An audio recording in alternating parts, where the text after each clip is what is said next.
Selamat pagi Bu Ros dan teman-teman semuanya. Pada pagi hari ini, kelompok kami akan mempresentasikan materi mengenai manajemen desain lingkungan PAUD dan manajemen hubungan masyarakat. Sebelum masuk ke dalam penjabaran materi, perkenalkan terlebih dahulu. Saya Santa Teke NRP 1613018002 dan teman saya Maria Imelda Matikwada NRP 1613018007. Manajemen adalah proses perencanaan, pengorganisasian, pemimpinan, dan pengendalian upaya anggota organisasi dan penggunaan semua sumber daya organisasi guna mencapai tujuan yang telah ditetapkan sebelumnya.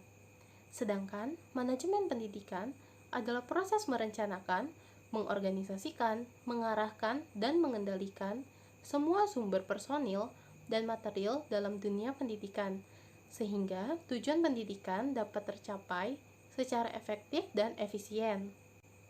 Manajemen desain lingkungan PAUD sendiri merupakan penataan tempat, tampilan indoor maupun tampilan outdoor PAUD. Guru harus bisa mengendalikan karakter desain PAUD yang sesuai dengan dunia fantasi anak, karena akan berpengaruh terhadap aspek-aspek perkembangan anak, seperti aspek perkembangan kognitif, fisik motorik, seni, bahasa, dan sosial, emosi anak usia dini. Lingkungan PAUD didesain berdasarkan pemahaman pada segala aspek tentang PAUD, baik itu tentang kurikulum, proses berjalannya pembelajaran, pertumbuhan dan perkembangan anak, dan lainnya. Maka dengan begitu, lingkungan PAUD akan dapat mencerminkan visi dan misi, serta tujuan dari lembaga. Landasan filosofis yang kuat pada konsep desain lingkungan PAUD ini berupa tata letak bangunan, penataan ruangan yang ada, pemfungsian lahan, dan lain sebagainya. Landasan pemikiran yang filosofis pada desain lingkungan PAUD memerlukan prinsip kreativitas seni. Prinsip yang dimaksudkan di sini berupa keseimbangan, keindahan, keserasian, keamanan, tata artistik, kesatupaduan, dan nilai ekonomis. 7 prinsip tadi memiliki tujuan, yaitu untuk mewujudkan lingkungan indoor maupun outdoor PAUD yang tidak hanya menarik, namun juga asri, indah, ceria, nyaman, dan menyenangkan.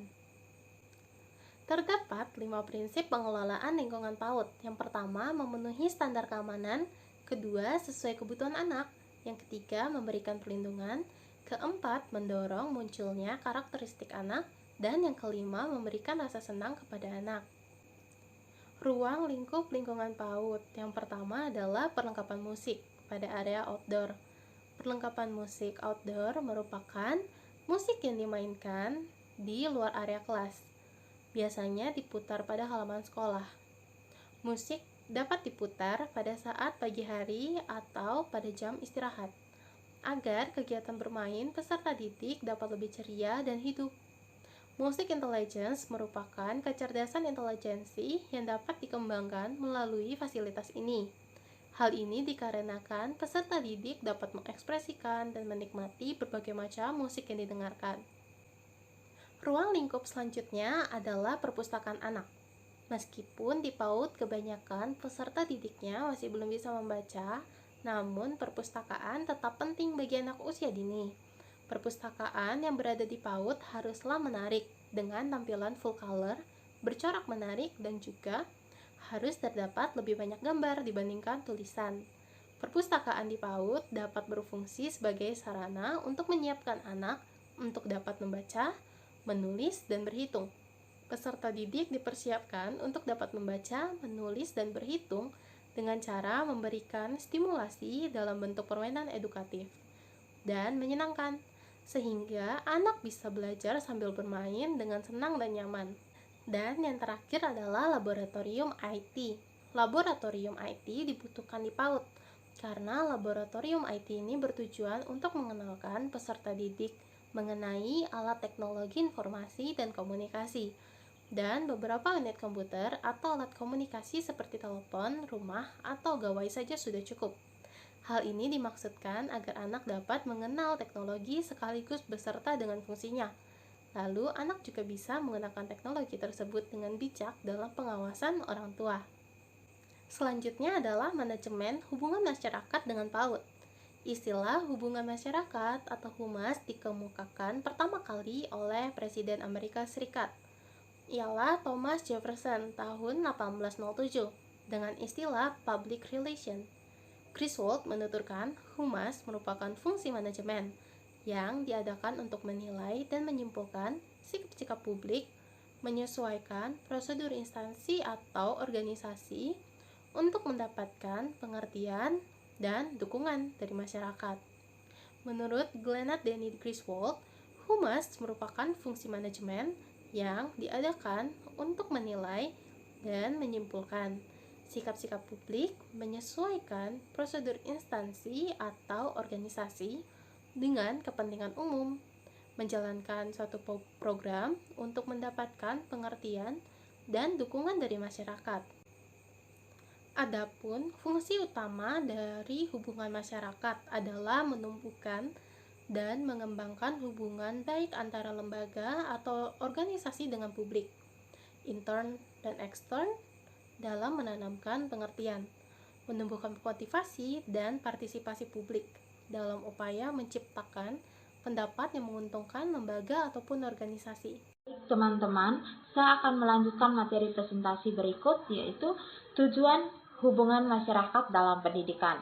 Nah, tujuan hubungan antar sekolah dengan masyarakat ini dapat diuraikan dalam beberapa sebagai berikut. Yang pertama ada mengembangkan pembinaan pengertian masyarakat tentang semua aspek atau bidang pelaksanaan program pendidikan di sekolah.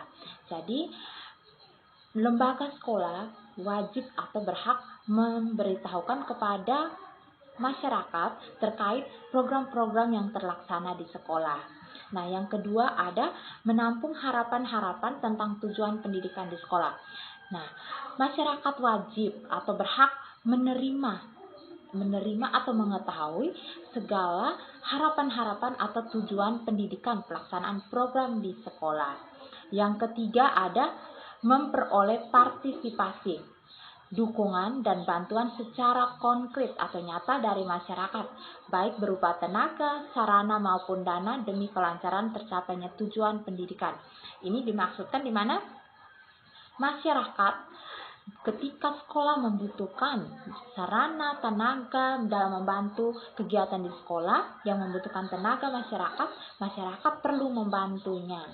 Ya, tujuan hubungan masyarakat dalam pendidikan yang keempat, menumbuhkan dan membangkitkan rasa tanggung jawab yang lebih besar pada masyarakat terhadap kelangsungan program pendidikan di sekolah secara tepat dan hemat, di mana masyarakat perlu bertanggung jawab apapun program yang dilakukan oleh sekolah, bekerja sama dengan sekolah sehingga kegiatan yang dilaksanakan oleh sekolah itu dapat berjalan dengan baik atas dasar tanggung jawab bersama. Nah, yang kelima ada mengikutsertakan masyarakat dalam memecahkan permasalahan yang dihadapi masalah sekolah yang dipecahkan menyangkut siswa, guru, perlengkapan keuangan dan perumusan tujuan masalah. Nah, hal ini masyarakat perlu ikut serta dalam memecahkan masalah, di mana terkait permasalahan siswa yang bermasalah atau guru yang bermasalah dan seperti kekurangan fasilitas perlengkapan pembelajaran perlu diketahui oleh masyarakat sehingga menciptakan atau membuat suatu keputusan untuk menyelesaikan permasalahan tersebut. Masih pada tujuan hubungan masyarakat dalam pendidikan. Nah, hubungan masyarakat ini adalah suatu kegiatan yang dilakukan bersama-sama antara lembaga dan masyarakat dengan tujuan memperoleh pengertian, kepercayaan, penghargaan, hubungan harmonis serta dukungan atau goodwill secara sadar dan sukarela. Nah, kegiatan humas yang dilaksanakan lembaga-lembaga pendidikan atau badan-badan penyelenggara pendidikan ini dimaksudkan untuk mengabdi pada kepentingan pendidikan. Jadi segala sesuatu yang direncanakan oleh lembaga sekolah, lembaga pendidikan itu hanya bertujuan pada kepentingan pendidikan. Keberlangsungan proses pembelajaran semuanya dilakukan berdasarkan pada tujuan humas dalam pendidikan ini. Dengan masyarakat yang dilakukan oleh lembaga PAUD dengan stakeholders ini di mana kumpulan-kumpulan individu yang mempunyai suatu tujuan dalam hal pendidikan, ya. Nah, ini berlangsung dalam suasana yang saling membutuhkan sehingga efektivitas keberhasilannya besar. Hal itu juga dilandasi pentingnya sinergi yang berkelanjutan antara lembaga pendidikan anak usia dini dengan masyarakat. Baik, materi berikutnya ada bentuk-bentuk sinergi yang dapat dilakukan antara lembaga pendidikan dengan masyarakat. Nah, yang pertama ada sumber daya manusia. Nah, sumber daya manusia ini merupakan suatu komponen atau sinergi yang sangat penting dalam pelaksanaan pendidikan. Hubungan antara masyarakat dengan kependidikan, di mana tentang wawasan seseorang, wawasan masyarakat, dan wawasan ketenaga kerjaan di suatu lembaga akan pendidikan tersebut. Nah, yang kedua ada pengembangan model pembelajaran di PAUD. Ya, kita ketahui bahwa model pembelajaran sesuatu yang sangat penting dalam proses pembelajaran di pendidikan anak usia dini. Nah, jadi masyarakat dengan lembaga sekolah perlu mengembangkan model pembelajaran, membuat keputusan bahwa model pembelajaran apa yang tepat yang bisa diterima oleh masyarakat untuk diterapkan di pendidikan anak usia dini dalam proses pembelajaran tersebut. Nah, yang ketiga ada pendanaan kegiatan. Seperti yang kita ketahui, dalam suatu proses pendidikan, dalam suatu lembaga, segala sesuatu yang diadakan perlu pendanaan. Maka masyarakat dengan lembaga pendidikan perlu bekerja sama, membuat keputusan atau mencari cara agar menghasilkan dana sehingga perlengkapan atau fasilitas-fasilitas sekolah bisa diadakan dan pembelajaran bisa berlangsung dengan baik. Berikut ada teknik-teknik dan bentuk hubungan masyarakat dengan lembaga pendidikan anak usia dini. Yang pertama ada stiker dan kalender. Nah, pada stiker dan kalender ini perlu dibuat pada lembaga-lembaga sekolah itu bertujuan agar membuat kalender dengan gambar-gambar program-program kegiatan yang di sekolah lalu disebarkan kepada masyarakat sehingga masyarakat tahu, oh sekolah ini proses pembelajarannya seperti ini, kegiatan-kegiatannya seperti itu. Nah, yang kedua ada poster. Poster juga itu biasanya dilakukan oleh sekolah, misalkan ketika melakukan kegiatan-kegiatan di luar sekolah atau bisa di dalam sekolah mengadakan seminar-seminar terkait parenting atau sosialisasi. Nah, poster ini sangat membantu hubungan masyarakat dengan pendidikan, di mana masyarakat bisa mengetahui segala program atau kegiatan-kegiatan yang dilakukan oleh sekolah. Yang ketiga ada perlombaan. Kegiatan perlombaan-perlombaan yang diadakan sekolah juga sangat penting. Ini dapat merekatkan masyarakat dengan lembaga sekolah, dan sekolah juga bisa menunjukkan kemampuan-kemampuan yang dimiliki dan memberikan sesuatu atau penghargaan kepada siswa-siswa yang bisa ketika berhasil mengikuti perlombaan tersebut. Nah, yang keempat ada dialog dengan masyarakat. Dialog dengan masyarakat ini tentunya sangat penting dilakukan pada lembaga pendidikan dengan masyarakat, di mana dialog-dialog ini dapat masyarakat atau lembaga pendidikan dapat saling berdiskusi, membagi wawasan terkait pada pendidikan yang sedang berlangsung. Masih pada teknik-teknik dan bentuk hubungan masyarakat dengan lembaga PAUD. Nah, yang berikut ada kunjungan ke rumah atau home visit. Nah, ini merupakan salah satu cara dalam melaksanakan hubungan sekolah dengan masyarakat atau orang tua murid yang dapat mempererat hubungan antara sekolah dengan orang tua murid. Nah, ini sekolah melakukan home visit ini agar bisa mengetahui bagaimana parenting atau pola pengasuhan yang dilakukan orang tua kepada anak ketika di rumah, dan dapat membuat perbedaan atau perbandingan antara bagaimana sikap perilaku anak ketika di rumah dengan anak di sekolah. Nah, yang berikut adalah manfaat dari home visit ini, yaitu sekolah dapat mengenali situasi yang sebenarnya baik dari orang tua murid maupun dari siswa secara langsung. Nah, kedua ada orang tua murid akan dapat mendapat keterangan yang sebenarnya tentang anaknya ketika di sekolah. Nah, ini hubungan timbal balik ya. Nah, yang ketiga ada sekolah akan mempererat data dan gambaran yang lengkap dan akurat tentang siswa di rumah. Nah, seperti yang sudah dijelaskan sebelumnya.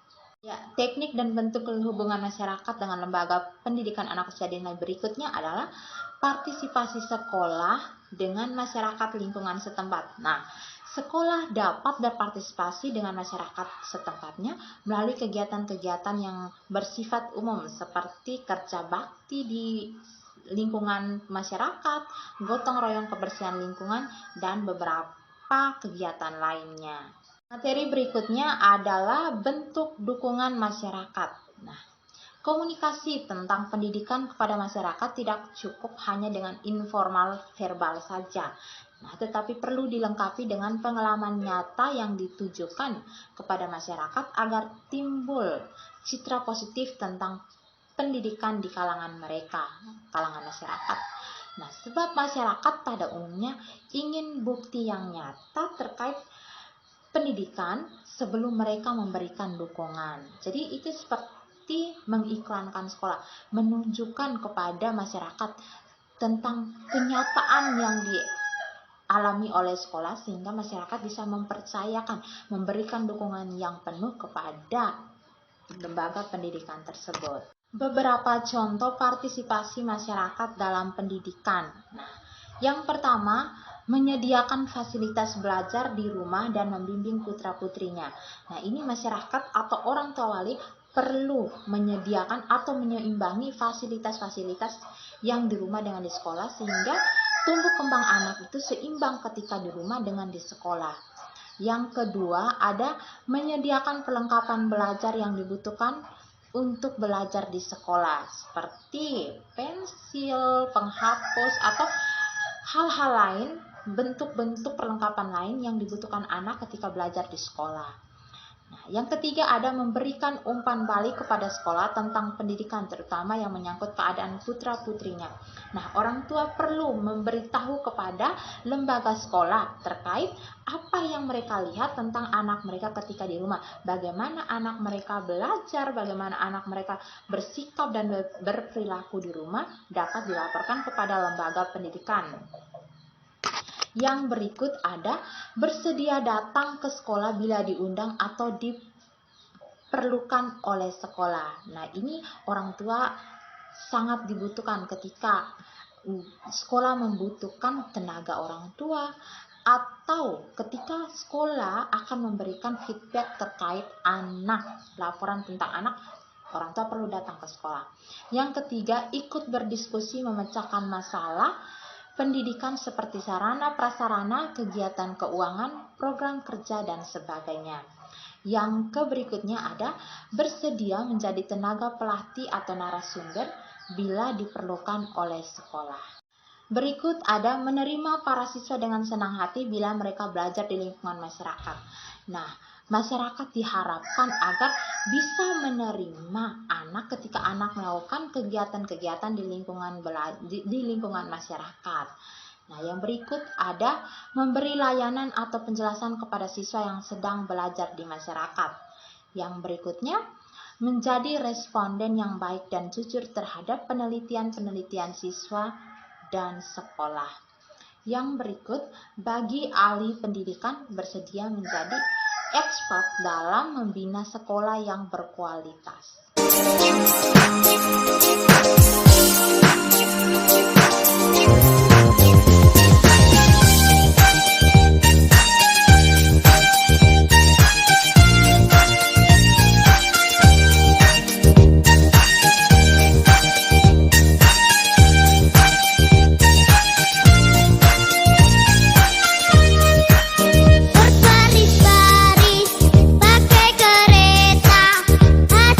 Kanan, keleng kepala, hai, balikan badan.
perhatikan semua kan Pak Gunawannya.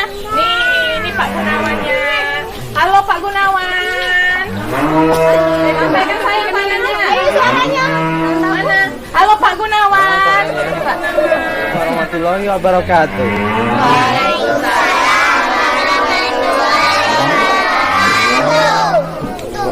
Selamat pagi anak-anak. Selamat pagi, Pak.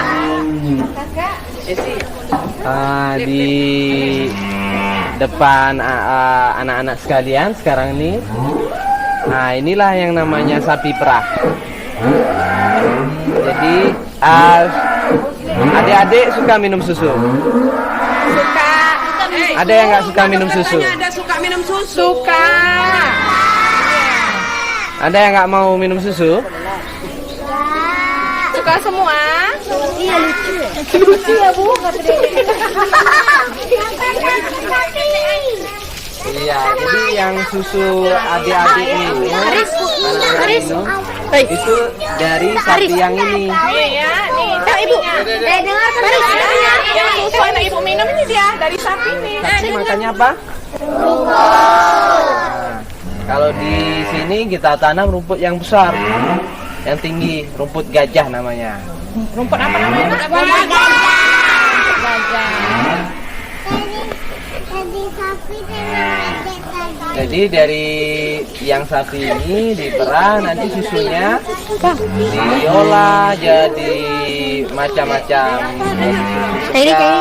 Bisa susu yang sudah jadi apa? Kotak itu, kemasan bisa jadi keju, es krim. Ada mau tanyakan lagi sayang? Boleh minum susu Pak?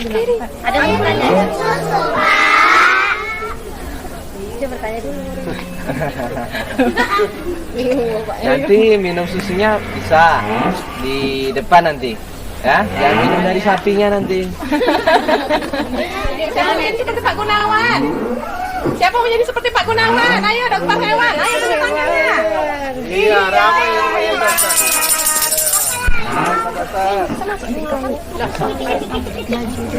Udah sayang, kita mau melihat ya. Barisannya harus tertib. Coba rapikan dulu barisannya. Ayo siapa yang berani? Yang berani aja. Siapa berani? Adik berani. Ayo yang mau.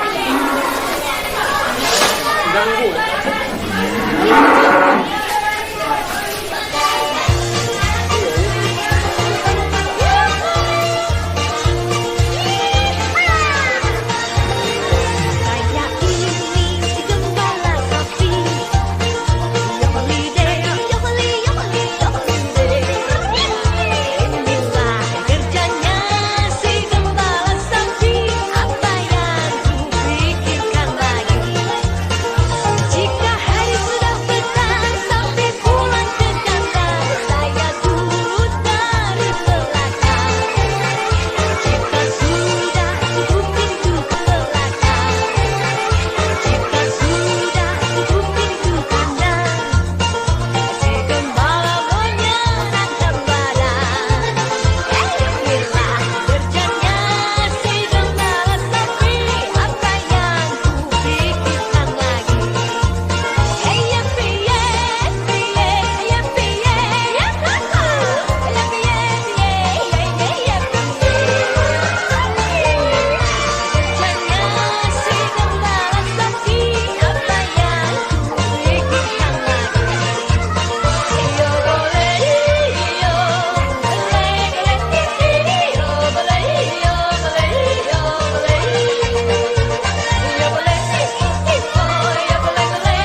dari kelompok kami minta maaf jika dalam penyampaian dan pemaparan materi kami ada kesalahan-kesalahan pengucapan.